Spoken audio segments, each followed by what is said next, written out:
Assalamualaikum warahmatullahi wabarakatuh. Kami dari kelompok 3 akan mempresentasikan hasil praktikum kami yang berjudul klasifikasi citra. Sebelum ke pembahasan praktikumnya, izinkan kami memperkenalkan diri. Yang pertama yaitu saya sendiri Stalicia dan teman saya. Saya Sabina Landania. Saat ini saya ada kendala, jadi izinkan saya untuk tidak mengaktifkan kamera saya. Baik, sebelum kita ke praktikumnya, ada beberapa tujuan dari praktikum ini. Tujuan utama dari klasifikasi citra adalah untuk mengelompokkan atau mengidentifikasi suatu citra ke dalam kategori atau kelas tertentu berdasarkan fitur-fitur yang relevan. Secara umum, tujuan dari klasifikasi ada beberapa. Yang pertama, identifikasi objek atau pola. Yang kedua, pengambilan keputusan. Yang ketiga, efisiensi dan otomatisasi. Yang keempat, peningkatan akurasi. Dan yang kelima, pemanfaatan dalam aplikasi nyata. Langsung saja kita ke pembahasan praktikumnya. Untuk pemateri pertama akan dijelaskan oleh teman saya.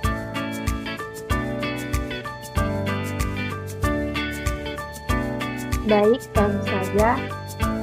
Untuk sel pertama ini kita menghubungkan Google Colab kita dengan Google Drive kita supaya nanti dataset yang ada di Google Drive itu bisa terkoneksi ke Google Colab-nya. Kemudian yang kedua ini kita menginstal Pustaka Authenticity Fighter.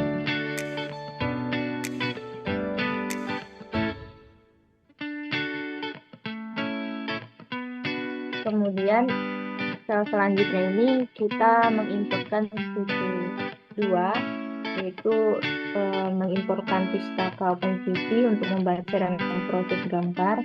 Kemudian import OS untuk berinteraksi dengan file sistem seperti membaca file dan membuat tab atau folder.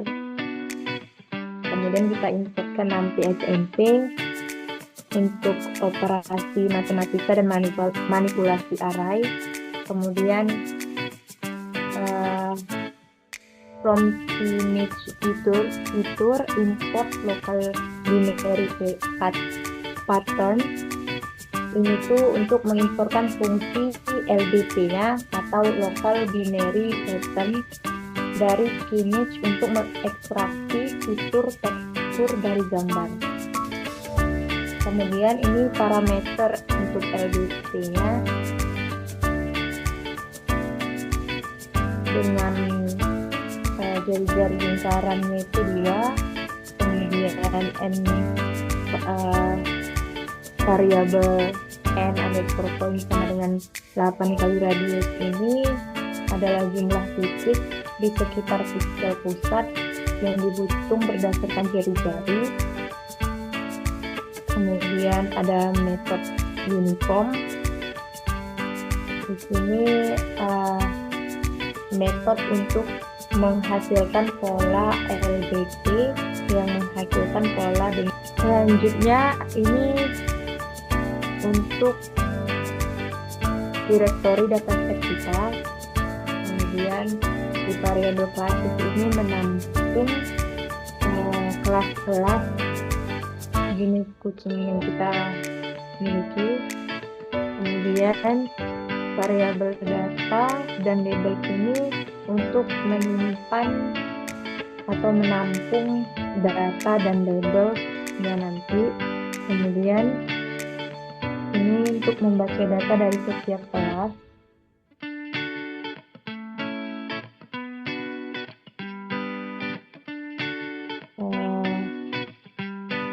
Di mana di image ini gambar akan dibaca dalam bentuk grayscale. Kemudian setelah itu data dan label yang didapat itu dikonversi menjadi NumPy array. Kemudian kita print supaya kita tahu kalau dataset itu sudah siap. Ini sudah running.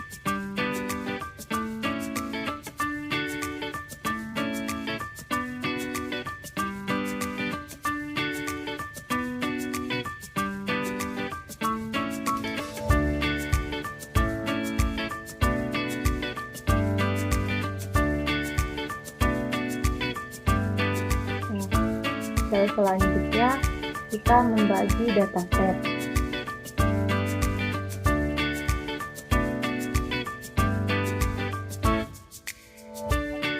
Di sini kita menggunakan mengimport Parentheses List, di mana itu pustaka dari Scikit-learn yang berfungsi digunakan untuk membagi dataset menjadi dua subset, yaitu data pelatihan dan data pengujian. Nah, di sini X besar underscore trend itu adalah fitur kumpulan data untuk pelatihan, kemudian X underscore test itu untuk kumpulan data pengujian, Y trend itu untuk label kelas pelatihan, dan Y-test itu untuk label kelas pengujiannya. Nah, di sini di tes underscore size 0.2 itu artinya data testing atau data pengujiannya itu 20% dari total dataset. Jadi artinya 80%-nya itu data pelatihan atau data training. Kemudian kita print dengan menampilkan jumlah data training dan data testingnya. Selanjutnya saya serahkan kepada teman saya, Hippolytia. Baik, selanjutnya kita akan melatih model KNN. Jadi source code untuk from Scarnet Pro ini untuk mengimpor si KNN-nya. Selanjutnya kita akan membuat model KNN dengan fungsi K sama dengan 3. Itu nilai K itu yang terdekat dari yang mau kita uji gitu. Baru kita buat fungsi KNN sama dengan Cunning Force Classification seperti ini. Selanjutnya kita akan melatih model dengan fungsi knn.fit x underscore train, y underscore train.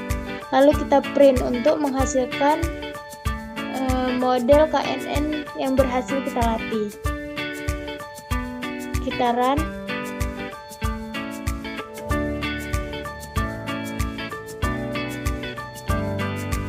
Maka model KNN yang dilatih itu sudah berhasil. Akan muncul bacaan seperti itu. Selanjutnya untuk evaluasi model. Sama seperti tadi, tapi ini untuk matrix kita juga menginfortkan classification underscore report, accuracy underscore score. Terus selanjutnya kita akan memprediksi data testing dengan fungsi y underscore fit dan sama dengan knn.predict x underscore test. Untuk menguji evaluasi performanya, kita memasukkan fungsi akurasi sama dengan akurasi underscore score seperti yang ditampilkan ini. Baru kita print untuk F akurasinya, dan kita print lagi untuk laporan klasifikasinya, dan terakhir kita akan print reportnya.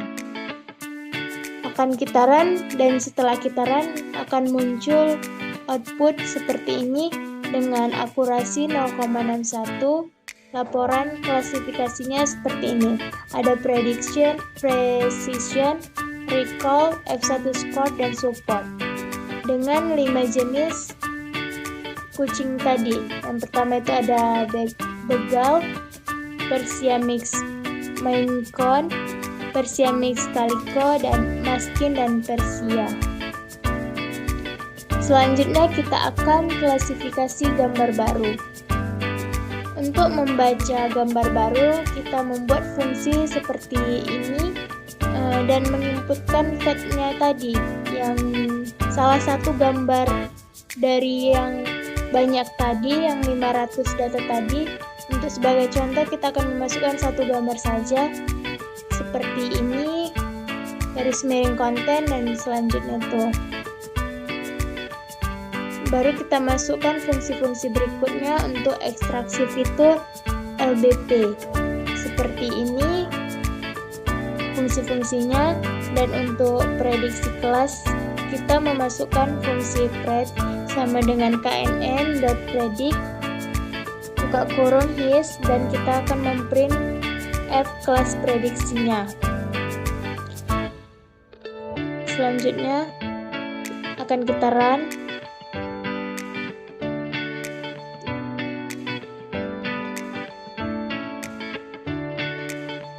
Ke bawah lagi. Maka setelah kita run akan muncul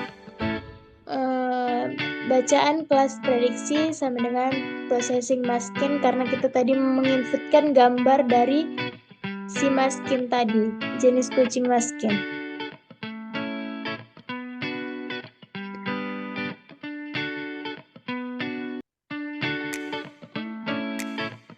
Baik, sekian hasil dari presentasi praktikum kami. Lebih dan kurangnya kami mohon maaf. Kami akhiri, wabillahi taufik wal hidayah. Wassalamualaikum warahmatullahi wabarakatuh.